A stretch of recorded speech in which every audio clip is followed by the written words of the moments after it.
हाय नमस्कार, जय शिवराय। आजचा तिसरा दिवस आहे आणि आज आम्ही रायगडमध्ये आलोय आणि रायगडच्या पायथ्याशी आम्ही राहिलो होतो आणि आज पाहताय तुम्ही इथं सगळे विद्यार्थी आहेत आणि आम्ही चाललोय रोपवेनं। रोपवे तुम्हाला दाखवतो।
नमस्कार, मी नितीन गावडे तुमच्या सोबत आहे। आज आत्ताच रोपेवरून वरती आलोय, किल्ल्यावरती आलोय आम्ही आणि बॅक साईडला पाहताय इथून जायचा मार्ग आहे।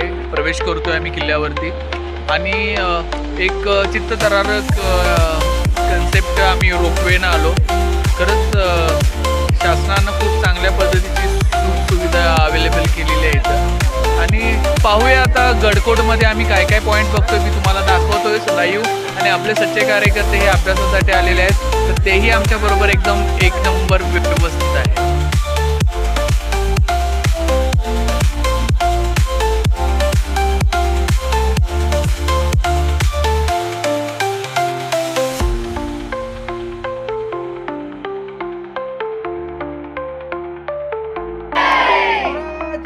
छत्रपती संभाजी महाराज की जय, भारत माता की जय, हर हर महादेव। शिवरायांच्या पदस्पर्शाने पावन झालेल्या या रायगडाच्या नगरीमध्ये आज तुमचं सर्वांचं मी सहर्ष स्वागत करतो आणि प्रथम मी माझी ओळख करून देतो। माझं नाव आहे गणेश बबन झोरे। शिवतीर्थ किल्ले रायगडावर आणि या रायगडाच्या नगरीमध्ये मी 7 वर्षाचा होतो। तिथून मी इथे गाईड काम करतोय। या रायगडाचा रहिवासी इथे आमची 8वी पिढी आहे। याच्या आधी हा किल्ला पाहिला असेल नसेल, आज रायगड पाहणार आहात, बघणार आहात। रायगड पाहून होत नाही तर इथे आल्यानंतर कपाली माती लावली पाहिजे, राजांच्या समाधीला नतमस्तक झालं पाहिजे, त्यांचे गुण आणि विचार नेता आले पाहिजेत। या दृष्टिकोनातून आपण गड दर्शन करणार आहोत बघा। पण सर्वांना माझी कळकळीची विनंती आहे, कुठल्याही प्रकारचा कचरा चुकून खाली न फेकता आपल्या सोबत ठेवा। कुठल्याही प्रकारचा इथे कचरा करायचा नाही। किल्ल्यामध्ये डस्टबिन आहे, त्या डस्टबिन मध्ये टाका। कुठल्याही प्रकारचा